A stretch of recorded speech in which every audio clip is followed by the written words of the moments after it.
a Nahuel Kraus, número de matrícula 48982.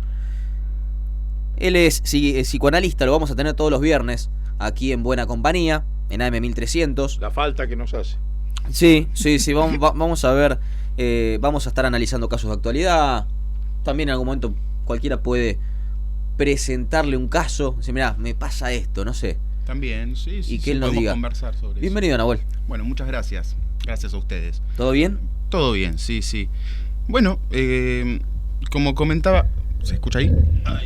Como comentaba hace un rato con ustedes, ¿no? Está bien eso de la actualidad y lo actual. A mí me gusta esa diferencia porque por un lado, viste, que la información pasa todo tan rápido y acá pasa todo en un yo vengo una vez por semana y algo que quizás hoy pasa algo increíble y ya la semana que viene, el viernes que viene ya pasó de moda. Yo apuesto siempre más a esa diferencia entre lo actual y la actualidad, ¿no? Que, a ver, es como cuando dicen, lo digo como psicoanalista, voy a poner ejemplos psicoanalíticos, sepan disculpar, pero cuando dicen Freud, ya está, es viejo, ¿no? Sin embargo, uno agarra un texto de Freud y a la luz del día puede leer un montón de cuestiones, ¿no? A eso me refiero con lo actual. Lo actual es lo que a través del tiempo se puede sostener incluso como una lente para leer la realidad y la realidad es la lente, ¿no? Que cada uno ve las cosas. Yo la semana pasada, cuando hablaba con Sol para ver qué tema podríamos traer para hoy en día, de qué podría ser la columna, justo había pasado lo de Cristian Aldana, ¿no?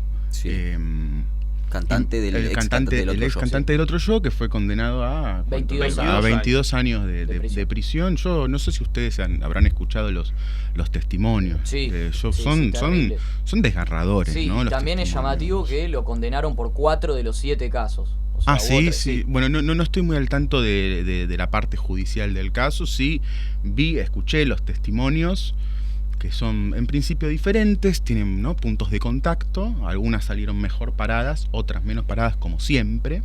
Pero todas hablaban de sentirse un desperdicio, ¿no? De haberse sentido una basura en ese momento. Incluso alguna, si mal no recuerdo, hablaba de me mató psicológicamente, sí, ¿no? Y a mí me interesó eso, ¿no? Porque uno puede estar vivo, pero psicológicamente muerto, ¿no? Como cuando se dice, uno puede estar muerto en vida, ¿no? Sí, y es una frase popular, porque a veces nos pasan cosas en la vida, desde un partido de fútbol hasta la muerte de un familiar. Exacto. Y decimos, estoy liquidado psicológicamente. Exacto. Y, a ver, yo, por ejemplo, de psicología no entiendo nada. Bien, mejor. Claro, ya no, porque yo te digo que para mí es un gran ejercicio, ¿no? Yo estoy acostumbrado a hablar con colegas y eso, claro. Y es un gran ejercicio poder venir acá a la radio, a hablar con ustedes, a hablarle a gente que esté totalmente por fuera de... Sí. Es un lindo ejercicio para mí porque yo ya sé que hay palabras que entonces, mejor no decir. Esa frase, yo a veces la uso, le digo, no, psicológicamente estoy aniquilado. Y quizás no tomo la dimensión del valor que vos quizás le das a la palabra. Exacto. Bueno, sí. El psicoanálisis lo que tiene es eso, es una cura por la palabra. Uno dice la palabra puede curar porque la palabra puede enfermar, ¿no? Claro. Bueno, pero ese valor de la palabra hoy en día está bastante degradado, ¿no? Y es como que casi hoy en día uno puede decir cualquier cosa y no tiene consecuencias. Sí, eso es lo que la palabra no tiene ese valor de acto, digamos. Sí. Se fue borrando.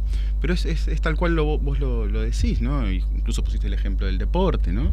¿Y qué es lo que sucede cuando alguien está asesinado psicológicamente, muerto psicológicamente? Como una de las que testimoniaba respecto de Cristian Aldana decía es un femicida psicológico, ¿no? Es decir, yo sigo viva, no me mató, pero yo no. Recién ahora puede hablar, ¿no? Bueno, vos ponías el ejemplo del deporte. Yo me acuerdo, yo soy de San Lorenzo, pero cuando pasó el Boca River, yo me acuerdo cuando, incluso está el video, ¿no? De cuando mete el gol el Quintero, ¿no? Quintero. El Piti Martínez ya estaba, ya es el tercero, pero el 2-1 lo enfocan, ¿no? Está la imagen de Gago y de Guillermo, que es un silencio, una quietud, ¿no? Que ni siquiera es que se agarran la cabeza, ni siquiera es que putean. Sí, quedaron como paralizados. Claro, una parálisis. Exacto. Bueno, a ese punto estoy yendo porque ven cómo se entrama con todo este tipo de cosas, ¿no? Y, a ver, uno nunca sabe bien qué es lo que lo va a traumar o no. el psicoanálisis de por sí tiene una teoría del trauma que no es la teoría del trauma a las cuales estamos acostumbrados, la del sentido común, que generalmente el sentido común es el discurso médico, ¿no? Donde el trauma tiene que ver con la violencia de un acontecimiento, ¿no? Por ejemplo, estalla una bomba y no necesariamente el trauma en psicoanálisis tiene que ver con un acontecimiento violento. Puede ser una simple frase, puede ser un sueño, puede ser algo que uno escuchó, pero principalmente lo que determina el valor traumático de algo es lo sorpresivo, ¿no? Es la sorpresa. No es lo mismo que algo, que se muere mi mamá, no es lo mismo que me la vea venir a lo inesperado, ¿no? Claro. El valor traumático, por eso digo, no está en la violencia de un acontecimiento, sino... Lo puedo llevar, por ejemplo, a otro plano con el ejemplo, antes hablaba vos, Tincho, del fútbol. Independiente, yo soy hincha Independiente. Bien. Sufrí el descenso, lo sufrí realmente de verdad mucho, fue un trauma en mi vida, pero no es lo mismo cuando te vas haciendo la idea de que puede pasar que pase de repente. Claro, ¿no? claro. Igual, claro, sí, un descenso es difícil que pase de repente, pero uno ya se la está viendo venir. Yo creo que hay momentos. Lo inesperado, por ejemplo, en el caso de River fue ese partido contra Belgrano. Sí. Uno se la veía venir, pero no decías contra ese gol del picante de local, el hincha de River no tenía en la cabeza que se iba a dar. No tenía en la cabeza que iba a pasar. Claro, no estaba en la cabeza. No, pero son cosas que uno dice, es todo tan subjetivo, eso es lo que yo quiero rescatar. Yo, por supuesto que siempre al hablar a gente, uno habla en términos generales, no puede evitar las generalizaciones, pero uno nunca sabe lo que va a traumatizar a alguien. Y es más, metiéndome un poco en este tema, yo tengo pacientes que me han relatado abusos, muchas pacientes, la mayoría, tienen alguna situación así en la vida y no siempre salen... Hay pacientes que lo relatan como que la tienen re clara en ese sentido, como que no fueron afectadas. Como que lo superaron fácil. No fueron afectadas, pero no fueron afectadas de un modo que de haber quedado enmudecidas. ¿Bien? Después hay otra paciente que te lo cuentan como me fui a comprar un chocolate al kiosco. Cosa que también, o sea, ahí es preocupante también, ¿no? Porque es como te quebraste la pierna y no te duele. No gritaste, ¿no? Te metieron un tiro y no sentiste nada. Porque también, a ver, el problema es cuando por lo que pasó te quedaste callado, muda, y el problema es te pasó terrible cosa y no reaccionás. O sea, son dos caras de una misma moneda, digamos. Quiero preguntarte, Nahuel, en relación específicamente a dos... Me gusta más que se armen conversaciones y eso. Dos declaraciones que hicieron dos de las víctimas de Aldana, donde comentaron en una nota periodística, en una entrevista, que después de este abuso de Aldana nunca más pudieron estar íntimamente con un varón, que sí han estado con mujeres, pero no con un varón. Claro. O sea, este trauma que significó este abuso, esta violación de Aldana, ¿les ha significado esta barrera? Exactamente, sí, lo dicen ellas. Yo me tengo que guiar siempre por lo que dicen quien está relatando algo. Las víctimas. No me puedo, claro, que quizás para otra persona es violada y no le afecta como a esta persona y puede tener relaciones con otro tipo de personas. En este caso, yo me tengo que atener siempre a las palabras de quien testimonia, ¿no? Así que sí. O a veces quizás cierto rasgo le hace acordar a la mirada del violador y es ahí donde se dispara la imposibilidad de estar con esa persona y no con otra, ¿no? A veces son pequeños rasgos, ¿no? Son esa mirada. Y no todas las personas reaccionan igual. Y no, eso es lo... A mí cada vez que me escuchen, y está bueno esto porque a mí me gusta poder contarle a ustedes el psicoanálisis, nunca todas las personas reaccionan de la misma manera y es lo más rescatable que tiene al menos mi práctica. Yo cada caso que recibo siempre está como... Yo siempre tengo que estar predispuesto a que pueda tirar toda la teoría, ¿no? Nahuel, y hay un caso parecido también de abuso que involucra a D'Artés y a Telma Fardín. Lo que muchos se preguntaban era, ¿será verdad? ¿Por qué aguantó desde cuando tenía 16 años hasta ahora 10 años de silencio?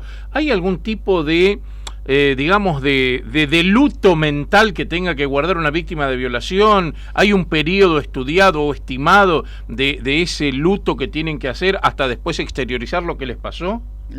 Esa es la pregunta. Me parece que esa es la pregunta. Y en principio, vos dijiste, ¿será verdad? Porque a veces lo que se tiende a pensar es que el que dice... Yo me acuerdo el que más, cuando pasó lo de Telma, el que más cobró, vamos a decirlo así, en criollo, fue, me acuerdo, Nicolás Repetto, ¿no? Que en su programa, ya de por sí el tipo venía haciendo una serie de intervenciones, un poco... Sí, como fuera de y lugar. Vos que tenías puesto... Fuera de lugar, pero fuera de lugar no, a ver, yo no me gusta pensar en mala leche. Yo siempre a la gente trato de escucharla con la mejor leche. Yo digo fuera de lugar en el sentido, no que tiene una maldad o que no les cree porque dice, estas son unas locas que están mintiendo. Verdaderamente el tipo no entiende. De ignorancia. De ignorancia, Sí, pero de una ignorancia no de por no leer libros, sino Yo porque... creo que piensa así. Sí, y nosotros acá también, vamos a reconocerlo, ¿no? Somos, acá en esta mesa, somos 4 varones. Nosotros, ni las mujeres pueden entender bien lo que pasa en los varones, ni los varones. Hay algo de la relación entre los sexos que es dificilísimo y hasta diría imposible de entender, ¿no? Ya de por sí, bueno, acá yo ya entro en disputa con un montón de colegas, me encanta poder conversarlo, pero no tenemos el mismo cuerpo, y no es lo mismo tener un cuerpo que otro, más allá de las cuestiones de género que no se reducen a la anatomía, no es lo mismo. No, yo nunca tuve, por lo menos no sé, acá en la mesa somos 4 varones, ¿quién tuvo miedo que a las 2 de la noche, a las 2 de la mañana, volver por la calle y lo violen? Yo puedo tener miedo que me maten, que te roben, pero no que me te roben, claro, que me caigan a trompada. Exacto, sí. Pero el temor a la violación, el varón, Claro. salvo casos excepcionales, no suele tenerlo. Claro. Entonces, ¿cómo podemos hablar con el feminismo si nunca tuvimos ese temor? Eso es una pregunta ya de por sí ya va a haber un desfasaje, ya va a haber un punto de que uno tiene que esforzarse en conversar y en entender, pero no puede tener no tiene la experiencia, ¿no? Claro, uno puede tener la empatía, pero Puede tener nunca la va a empatía. estar en ese lugar. Exacto, la empatía es una cosa, pero no quiere decir que uno pueda tener esa experiencia, esa vivencia, ¿no? Que tampoco es lo mismo vivencia que experiencia, ahora lo voy a decir. Yo, en principio, lo que quería recortar de esto de Nicolás Repetto es que no me parece que la pregunta de por qué habla ahora, yo antes de venir para acá, bueno, en esta semana lo que hago es escribir la columna porque después me gusta poder publicarla en algún lado, después la voy comentando, yo ni la estoy mirando, ¿no? Pero había escrito un artículo que se llama ¿Por qué ahora?, ¿no? Y no me parece que sea una pregunta inquisitoria en el sentido de, lo decís ahora, que están todas hablando, que estás mintiendo, hay algo de mentira en lo que vos decís. No, inquisitoria en el sentido de cuestionar la legitimidad del testimonio de la mujer abusada. No me parece, como decíamos hace un rato, ¿no? Un total desconocimiento de lo que produce un trauma, una vivencia traumática en la subjetividad, en la psiquis de alguien. Bueno, arrancamos hablando hace un ratito de lo que es esta muerte psicológica, ¿no? Y yo para pensar estas cuestiones, ¿no? Uno dice, ¿cómo puede ser? Te fuiste abusada a los 10 años y hablas recién ahora, a los 20 y pico. Y yo recordé algo que había leído hace un tiempo, que es... Hay un libro de Giorgio Agamben, no sé si lo conocen, es un filósofo italiano más que interesante, muy claro aparte, o sea, lo puede leer cualquier persona que no esté en la filosofía, y eso es un verdadero genio para mí. Y tiene un libro bellísimo que se llama Lo que queda de Auschwitz, nunca pronuncio bien esa palabra, Auschwitz. Y habla sobre la Segunda Guerra, ¿no? Sobre los campos de exterminio, sobre los soldados. Y él dice, ¿cómo puede ser que soldados que vienen de la guerra, que uno diría, wow, me va a contar un montón de cosas, cómo es la guerra, alguien que está lleno de experiencias, con una potencialidad narrativa increíble, ¿no? Como alguien que se fue de viaje, vuelve y te cuenta y sin embargo no pueden decir nada, ¿no? ¿Qué es ese silencio? Si vos decís, podrías haberlo contado, es como decir, ¿por qué las mujeres que fueron abusadas no dijeron nada? Es como preguntarse, ¿por qué el soldado que viene de la guerra no me puede decir nada? Es como un síndrome postraumático, ¿no? Sí, exactamente. No lo había pensado nunca de ese lado, la verdad que... Claro, no pueden decir nada cuando... León, le quiero consultar a Nahuel con respecto a esto del trauma, justamente. Sí. ¿Se puede llegar a curar en corto plazo un trauma así? ¿Se puede llegar a conocer? O sea, el que está siendo analizado propiamente puede reconocer ese trauma y después poderlo curar, ¿o no? Sí, yo creo que... A ver, los efectos del trauma van a ir cediendo. En principio, respecto a tu pregunta, tenemos que olvidarnos de lo que es el corto plazo, ¿no? Cada uno tiene sus tiempos, algunos... El psicoanálisis no da garantías de nada, no va a vender la felicidad ni las garantías de nada. La verdad que hay gente que puede estar toda su vida sin poder decir nada respecto de eso. Lo que sí hace el dispositivo analítico es poder generar las condiciones como para que alguien pueda... Ni siquiera te diría, porque no es algo que tenga que ver con el psicoanalista que interpreta esto. Esto tiene que ver con el punto donde es necesario construir algo de la historia, donde hay un agujero en la historia. El trauma lo que genera es algo de un agujereamiento en lo que es el relato de alguien. A esto iba a ver. No es que se quedaron calladas en el sentido de que guardaron silencio porque tenían vergüenza o porque tenían culpa de hablar, ¿no? En una situación traumática, sino es porque no tenían la palabra. No es que tenían la palabra y se la guardaron por diversas razones, sino que verdaderamente no tenían la palabra, y lo que permite no solo el dispositivo analítico, sino también las coyunturas sociales. A mí me parece que el feminismo ha permitido dar la palabra, que pueda tomar la palabra las mujeres y poder empezar a construir una historia en un punto donde en esa historia hubo un agujero, ¿no? Perdón. Por eso, sí. A ver si te entiendo. Sí. O sea, el hecho de este empoderamiento que la mujer ha tenido en los últimos tiempos ha permitido que casos como el de Telma se sientan apoyadas y que puedan encontrar esa palabra que no estaban encontrando para poder decir lo que les pasó. Exacto, que es una palabra que uno va... A ver, es un tramo de la historia que uno va tejiendo y construyendo. No es que estaba ahí guardada y que por culpa, vergüenza, timidez o por miedo no la estaban diciendo. No necesariamente es así. Para poder callarse primero hay que tener la palabra. Yo estoy diciendo que en los casos donde algo es verdaderamente traumático, no se cuenta con esa palabra, ¿no? Por eso yo prefiero hablar no tanto del silencio que guardaron estas mujeres o del silencio de los soldados de la guerra que no tenían ninguna, no podían decir nada de esa experiencia. Prefiero hablar de mutismo. A ver. Claro, la mudez no es el silencio, vamos a decirlo así, ¿no? No es lo mismo el silencio que la mudez, en el sentido que el silencio puede decir muchas cosas. La mudez es la mudez del muerto casi, es la tumba. Yo con el silencio me puedo quedar callado acá y ya empiezan a cobrar sentido. Sí, puede tener una intención. Exacto. Para mí, por lo menos en mi trabajo, el silencio es una herramienta fundamental. O en las relaciones sociales, cuando decimos el que calla otorga, ¿no?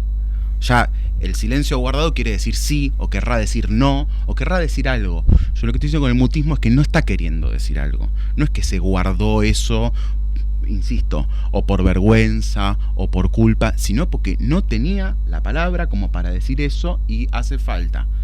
Yo digo, para mí el dispositivo del psicoanálisis permite en la relación con el analista que alguien pueda tomar esa palabra, para agarrarla, construirla. Exacto, claro, es una construcción respecto de un agujero en la historia. No es que había un pedazo de la historia que era guardado, sino que faltaba ese pedazo de la historia. Como un rompecabezas, faltaba una fichita más. Faltaba una pieza del rompecabezas y hay que construir la pieza del rompecabezas. No es que estaba la pieza y no se la quería mostrar. Sí, la tenemos acá y la ubicamos. Exacto. Construimos la pieza para llenar el rompecabezas. Exactamente. Como que la mente la bloquea, un recuerdo doloroso que la mente bloquea. No, porque eso ya quiere decir que la cosa estuvo y fue bloqueada. Claro.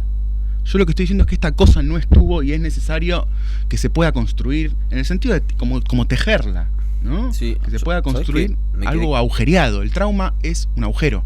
Me quedé con algo que dijiste hace un rato.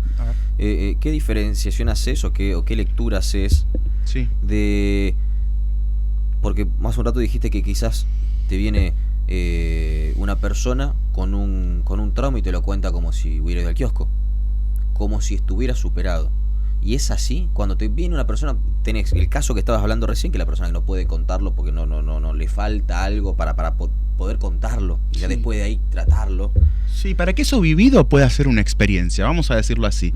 Uno puede vivir algo, pero eso puede no necesariamente puede devenir una experiencia capaz de ser narrada y contada al otro. ¿Bien? Ahora, el que tiene la capacidad para contarla de una manera natural, ¿Qué tiene esa persona que no tiene la otra o ya lo superó? Sí, bueno, habría que ver, porque una cosa es contarla de manera natural en el sentido de que tal mujer se paró de tal manera ante el abuso. Hay mujeres, a ver, hay como mujeres no, personas. Hay personas que tienen de por sí ya ciertos recursos simbólicos, psíquicos, que le permiten ante situaciones traumáticas salir mejor paradas que otras, ¿no? Eso no tiene que ver ni con la educación ni con la cultura, sino con personalidad. Sí, o con su historia familiar, con si fue experiencias vividas también. Sí, con cómo se construyó su subjetividad, si fue querida o no. Hay gente que no fue querida y no tiene los recursos como para, no tiene el afecto, no tuvo el afecto en su momento y no tiene los recursos como para el día de mañana, ante situaciones traumáticas, salir bien o mal parado. No es que no haya trauma, es que cuando lo haya o cuando haya situaciones difíciles uno pueda salir mejor parado o no. Hay gente que se separa y sale bien parada y hay gente que se separa y no se recupera nunca más, ¿no? Por ejemplo.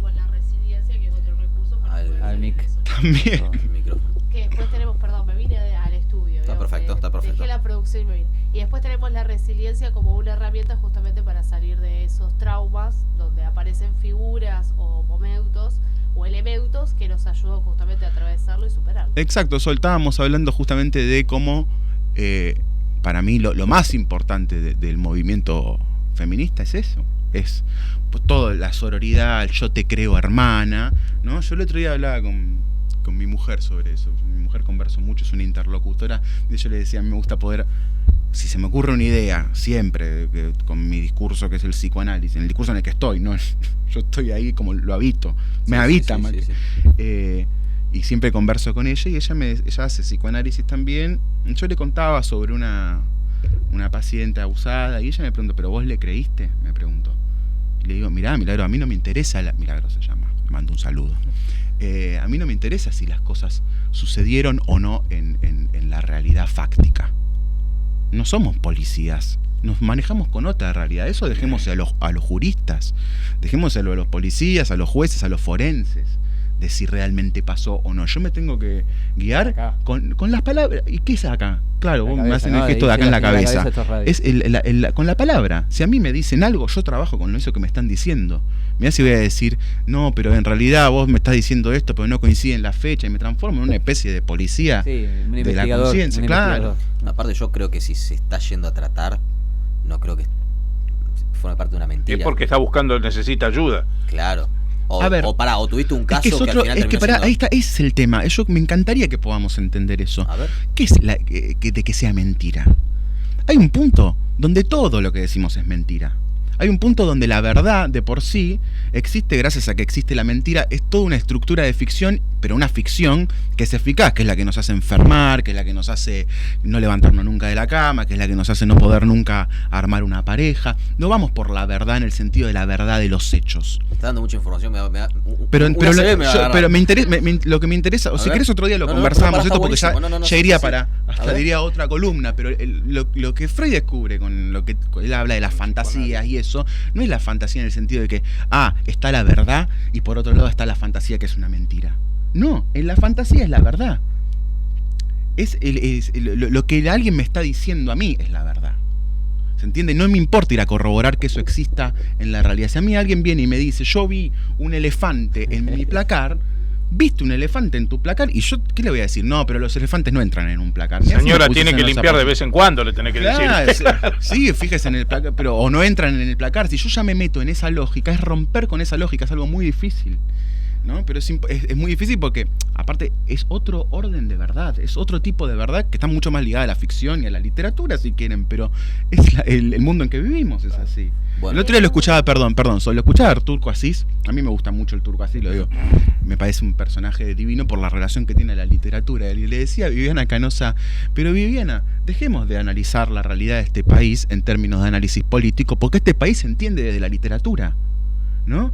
Y tenemos ahí, yo que sé, Cristina, que es una especie de monstruo, y después todo. Hay una cosa medio así, ¿no? La sucia, sí. la suciedad, lo corrompido, la podredumbre, y nosotros somos los puros, ¿no? Hay una cuestión que es casi literaria. Se puede armar una historia con eso, sí. Más que yendo a la realidad de los hechos, ¿no? Me parece que es importante captar ese registro, ¿no? Había dos cosas que mencionabas que me parece que están buenas, que la primera es la cuestión de la realidad que uno construye, que creo que ahí está la verdad. Y muchas veces en la comunicación falla esto de creer o no, porque no se entiende cuál es la verdad que el otro construye, que construye con los propios recursos que tiene, que a veces no son los mismos, y esto da la falla de la comunicación. Y referido a esto, por ahí para entenderlo y bajarlo a tierra, muchas veces nos encontramos con personas que pasaron por algo, una situación traumática que uno siempre la relaciona con la muerte, y por ahí vos decís, pero esta no es la fecha en la que murió. Y a lo mejor para esa persona fue tan traumático el hecho que varía, digamos, la cuestión, pero pasó.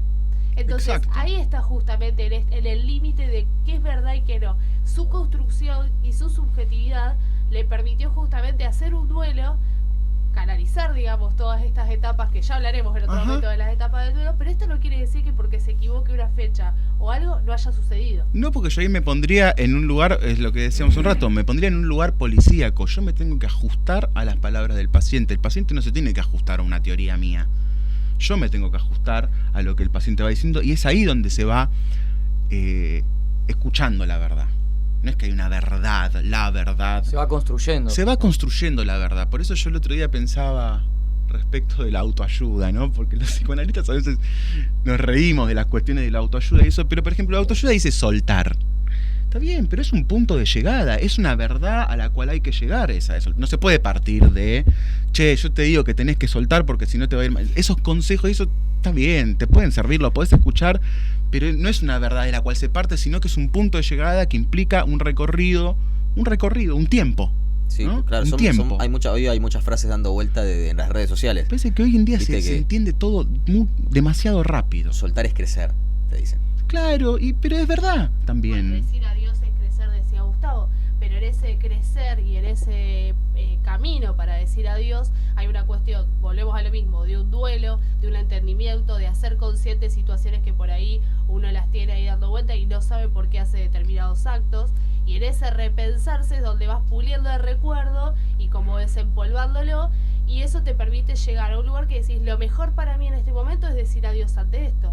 Ahora, Exacto. me voy de foco, Y ¿no? yo diría que hasta es un recuerdo que en cierto sentido, siguiendo la misma lógica que decía hace un rato, es un recuerdo que en cierto sentido hay que construirlo, porque es como que, por más que yo te lo pueda contar, cuando escuchás los testimonios de las mujeres abusadas por Aldana, por más que lo puedan contar, es como que no estaban ahí, ¿no? Una dice, me hizo gatear, y uno dice, ¿pero qué, vos gateaste? ¿No te fuiste corriendo? ¿No dijiste que no? Se pueden hacer esas preguntas. El tema es que esa persona que estaba ahí, no estaba ahí. Estaba totalmente en un estado, digamos, de shock, y yo lo escuché en muchas mujeres eso, de, bueno, pero ya estaba dentro de la casa, y tenía que hacerlo, y no podía irme. Y uno tiene que escuchar que ahí hay un punto donde no es la voluntad la que gobierna. No alcanza mucho con decirle por qué no te fuiste corriendo o hablarle a esa persona que Caemos supuestamente en eso. controla sus actos. Uno dice, No, hay una cuestión de fascinación, de hipnosis, le podría decir, que uno no está uno está totalmente desorganizado en esas situaciones y termina respondiendo casi automáticamente. No, y de manipulación también, ¿no? Que es algo que se habló mucho en este juicio. Exacto. Sí. Por eso digo, hay que ver quién estaba ahí. Cuando no sé cómo se llamaban las mujeres, ponen una se llame Paula, cuando Paula estaba ahí con Cristian Aldana y eso, ¿quién estaba ahí? ¿Estaba Paula la que está testimoniando? ¿Se entiende lo que digo? ¿Era Paula la que está testimoniando o era una Paula que estaba totalmente obnubilada? Sí. No era la Paula de la voluntad que puede decir que no, que puede irse corriendo, ¿no? Es otra cosa lo que pasa ahí, ¿no? En esa situación. La manipulación que vos decís, hay un punto donde el manipulado está casi hipnotizado. Sí. Y cuando alguien está Sí, como que no hipnotizado, tiene si yo a vos voluntad propia. vamos a suponer que yo a vos te hipnotizo, vos Sí. después te despertás y no vos no estabas ahí, ¿no? O sea, mi cuerpo estaba, pero Tu yo cuerpo, no estaba. tu cuerpo estaba, había algo ahí tuyo, pero vos cuando volvés no pero recordás. pero le queda el sentimiento El asco. del asco, ¿no? pero por más que no estuvo, le queda guardado. Eso tiene efectos y por eso es necesario que hablando quiere decir contándole algo al otro, porque nosotros somos bichitos raros, no somos animales los humanos, todo es con el otro, ¿no? El animalito se baña, se lame, lo que quiera. Nosotros, gracias a que hubo otro, nos bañamos y fue siempre ante otro, nos alimentamos porque hubo otro ahí, hablamos porque hubo otro para escuchar. Toda nuestra historia está en relación a nuestra relación a otro, ¿no? Eso es importantísimo porque en un psicoanálisis hay un paciente y hay otro, Sí. y la historia se empieza Y las a relaciones cobrar otro también. se modifica incluso el pasado. Ahora, En ese yo, super yo, en ese ello, ¿son compartimentos estancos? ¿En alguno de esos lugares queda ese recuerdo que queremos como bloquear, que queremos como que no acordarnos que sucedió, que de esa vez que nos escapamos de la realidad? Lo que queda principalmente es una marca en el cuerpo, podemos decir, ¿no? En el cuerpo, no en la mente. En el cuerpo, sí, queda quizás bajo la forma del asco. Bueno, generalmente lo que sucede, la contracara, lo que va de la mano de este mutismo, que como hace un rato decía, no es el silencio en el sentido de que uno guarda una palabra, sino que no la tiene, lo que pega un grito siempre ahí, generalmente es el cuerpo. Por eso hay muchas veces terminan, ¿no?, anorexias, adicciones. ¿Qué es la adicción? Adicción, todos sabemos que el significado es adicción. Está en relación a lo que no se dice, ¿no?, etimológicamente hablando. Entonces el cuerpo ahí empieza a ser un quilombo terrible porque hay algo de la palabra que no pudo paliar ese dolor, vamos a decirlo así. En tanto uno puede empezar a hablar y a contarle al otro, ese dolor empieza a poder ceder. Bien, me parece que el feminismo ha generado las condiciones como para que muchas mujeres puedan hablar y ese dolor pueda empezar a ceder, ¿no? De hecho, hay muchos cuerpos que mutaron en el feminismo. Hay libertades, hay cuestiones de mostrar cosas que antes se tapaban, se ocultaban, y hoy en día uno camina por la calle por ahí con una prenda que antes la usaba dentro de su casa. Desde ese lugar se ve la cuestión de la libertad en el feminismo, de que a través de la circulación de la palabra uno embellece lugares que antes eran de complejos. Totalmente, ha modificado las relaciones sociales. Hace un rato hablabas de hipnosis. Sí. ¿Existe realmente la hipnosis? Porque se ha chanteado tanto en televisión con esto que uno descree si realmente existe y se puede utilizar terapéuticamente la hipnosis. Como te hipnotizo para dejar de fumar, esos curros que andan dando vuelta por ahí, ¿no? Sí, hay que sacar a la hipnosis. Esto ya es otra columna, ¿no? Pero hay que sacar a la hipnosis de ese lugar típico de el hipnotizador que le pone un relojito y el otro que le empiezan a armar espirales en los ojos. O sea, ¿no? todo lo que nos enseñó los Simpsons al respecto no es verdad. Al revés, ¿qué nos enseñó los Simpsons? Que somos tipos sentados en un sillón viendo la televisión, claro, ¿no? Sí. Bueno, y por eso es la hipnosis. Hoy en día podemos pensar a la hipnosis desde ese punto de vista. Y uno va y repite, o de un celular, de las pantallas, y uno de repente no sabe por qué se compró algo de tal marca y no estuvo hipnotizado ahí, sí. Sugestionado. Bueno, cuántas preguntas y cuántas cosas para preguntar, ¿no? A mí lo que me interesaba más que nada era poder... 10 de la noche. Lo que me interesaba más que nada respecto del por qué ahora habla es tener en cuenta que no siempre el silencio que se guarda es porque se guarda un silencio. A ver, en la música, por ejemplo, sabemos que el silencio es algo que tiene escritura, ¿no? Que puede usarse, que es lo que hace linda la música, porque sin el silencio uno no puede escuchar. Si no sería todo un ruido constante horroroso, ¿no? Es necesario el silencio. Yo lo que estoy diciendo es que el mutismo, vos hablabas, o vos no me acuerdo, de luto, ¿no? Hay un luto, un estado casi de duelo que no se hizo, que te deja a uno hundido en un mutismo que no tiene que ver con ese silencio que puede escribirse en un pentagrama, sino que es una ruptura en ese pentagrama, ¿no? Es como que le arrancan una parte, ¿no?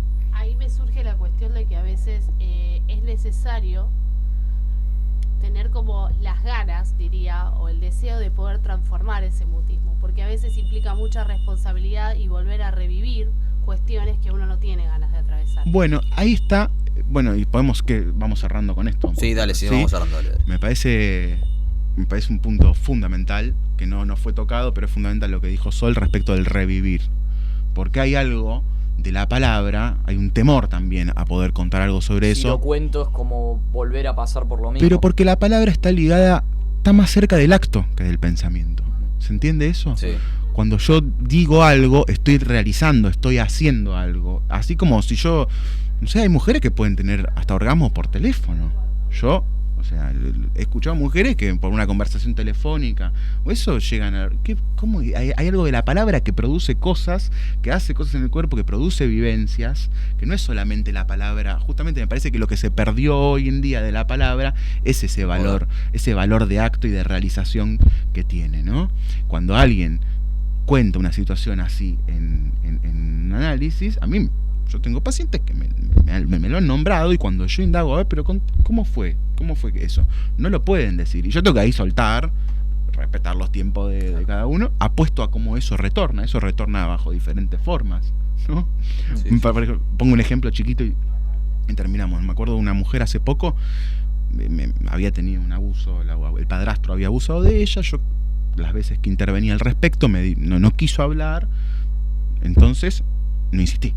Y un día viene y en la sala de espera había 2 tipos. Una paciente imponente, ¿no? Y la miran, y yo intervengo, ¿no? Y le digo, che, ¿viste cómo te miraron esos tipos? ¿Qué levante tenés? Sí, no me hables, me dice.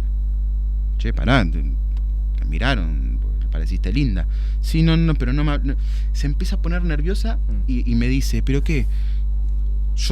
Me empieza a decir, yo tengo la culpa de generar esa mirada... Lo ve como una mirada perversa, ¿no? Como la mirada de una mujer que disfruta de que un hombre la mire, que vivió, que seguro puede ser que le haya traído recuerdos de lo que sufrió. Exactamente, porque lo ligó a eso. Yo no lo digo forzadamente, lo digo porque está pasando. Cuestionarse si tiene culpa en eso. Y cuestionarse... La palabra culpa, ¿no? Exacto. Y porque más allá de si es culpable o no, está diciendo... Para mí cuando dice eso es... Yo estuve en esa escena. Yo estuve en esa escena. Vos te quedás con eso. En un momento yo era niña, pero me lo está contando a los 30 años, ¿no? Y uno, después de que crece, resignifica todo lo que sucedió, ¿no? Y entonces ella se pregunta, su versión de los hechos es, ¿qué culpa? ¿Tuve culpa yo? ¿Tuve responsabilidad en la escena de seducción por mi padrastro? Se empieza a poner en juego una cosa que ella misma está diciendo. No es que yo se lo estoy imponiendo a ella ni diciendo. No es que yo le estoy diciendo, che, a ver, contame vos qué culpa tenés en todo esto. Ella misma me está diciendo eso y se empieza a poner en juego. Fíjense, como yo había soltado y no había tocado el tema de su abuso, no lo había vuelto a tocar, apuesto a las formas en que eso retorna, digamos, a lo largo de mis encuentros con ella. Pero bueno. Nahuel, un placer. No, el mío. Te esperamos la semana que viene. Dale. Quiero proponer una pregunta para la próxima. Dale. La frustración. ¿Hablamos de la frustración?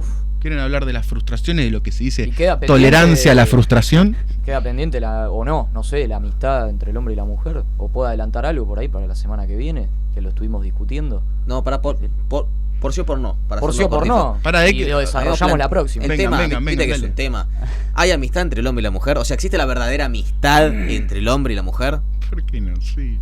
Yo te no es un puente para el sexo. Fernando, no es un puente para el sexo. El tema, la pregunta es, ¿se puede coger con amigas? Ahí está, mira, Fernando. Cambiaste para otro lado. ¿Por qué no? ¿Por qué coger se excluiría de la amistad? Porque la pregunta por la amistad. No, todo. No hay pregunta, listo. No desarrolle nada. Hablamos de la frustración solamente. La próxima vez hablamos de si se puede coger con amigas o no. Sí, todos vamos a decir. La frustración de no poder coger una amiga. Nahuel Kraus, 48982, número de matrícula. ¿Querés dar tu número de teléfono, algo al aire para la gente que te quiera llamar? Te encontramos muy interesante. Sí, Nahuel Kraus soy en Twitter o en Facebook. Son las dos que uso. Instagram no. ¿Es Kraus con K? No, lo uso como álbum de fotos de mi hija. No, está bien. No, me gusta más que nada lo que son las de escritura y eso. Aunque se cuelgan screenshots de cosas escritas en Instagram, ¿no? Tendría que empezar a hacer eso. ¿Pero el Instagram por qué no te gusta o hay un tema no me atrae? Me gusta el Facebook y el Twitter. No sé, como a Fernando, le gusta el Facebook y el Twitter. Bien. Nahuel, buen fin de semana, gracias. Hasta la semana que viene. Gracias a ustedes.